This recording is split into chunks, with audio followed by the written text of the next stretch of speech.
BJP के खेमे में भी आज बड़ी हलचल रही है। इस समय पार्टी की केंद्रीय चुनाव समिति की बैठक चल रही है, जिसमें इस साल के अंत में होने वाले 5 राज्यों के विधानसभा चुनाव की रणनीति पर चर्चा हो रही है। पीएम मोदी भी इस बैठक में मौजूद हैं। इसमें मध्य प्रदेश, राजस्थान, छत्तीसगढ़, तेलंगाना और मिजोरम के विधानसभा चुनाव की रणनीति पर चर्चा की जा रही है।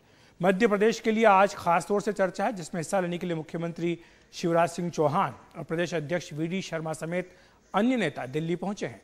केंद्रीय चुनाव समिति चुनाव के लिए उम्मीदवार घोषित करती है, लेकिन ये पहली बार है जब चुनाव के ऐलान से पहले ही ये बैठक की जा रही है।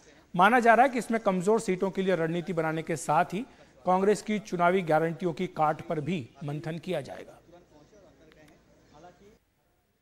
और हमारे सहयोगी रवीश रंजन शुक्ला हमारे साथ जुड़ गए आज इस बैठक पर चर्चा करने के लिए। रवीश, किस तरह की खबरें निकल करके आ रही हैं, क्या क्या फैसले हो सकते हैं आज की इस केंद्रीय चुनाव समिति की बैठक में?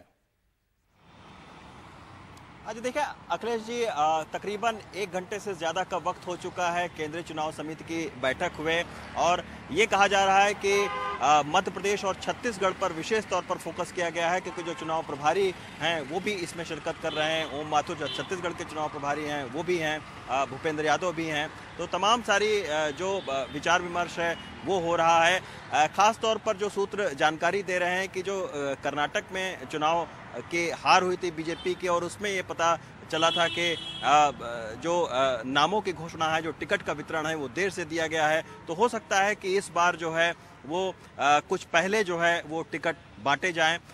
ये भी हो सकता है कि जो अभी तक सर्वे करवाए गए हैं वो सर्वे का क्या रिजल्ट रहा है, किन विधानसभा के जो संभावित उम्मीदवार हैं उन्होंने कितनी मेहनत की है, और जो मोदी सरकार की नीतियां हैं उनको जन जन तक पहुंचाने में किस सक्रियता से भूमिका किसने निभाई है। तो इन सब पर जो है वो विचार विमर्श हो रहा है। जो संगठन में जहां पर कमज़ोर संगठन है या जहां पर बीजेपी अभी तक उन विधानसभाओं में नहीं जीत पाई है, वहां पर किस तरीके से जीता जाए, बूथ लेवल का मैनेजमेंट किस तरीके से किया जाए। तो एक बहुत विस्तृत जो है वो चर्चा इस चुनाव समिति के अंदर हो रही है।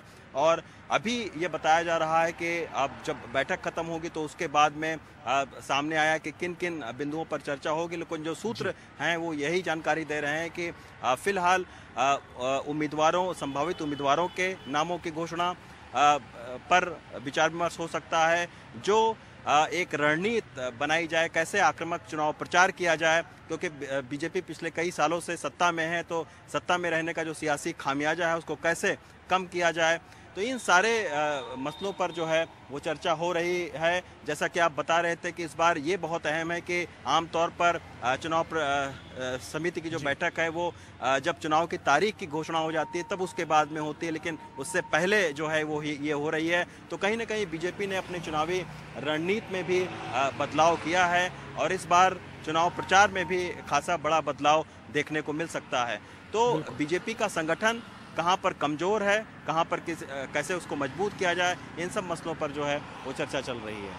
बिल्कुल रवीश, और जैसा बीजेपी के वरिष्ठ नेता कहते भी हैं कि हर चुनाव पिछले चुनाव से अलग होता है, शायद इसीलिए हर चुनाव में बीजेपी एक नई रणनीति भी अपनाती है। गुजरात में हमने देखा था कि उन्होंने मुख्यमंत्री समेत सारे जो मंत्री थे उनको बदल दिया था, बड़ी संख्या में विधायकों के टिकट भी काटे थे। तो क्या मध्य प्रदेश में भी ऐसा ही होगा, ये देखने की बात होगी। बहरहाल शुक्रिया आपका रवीश इस तमाम जानकारी के लिए।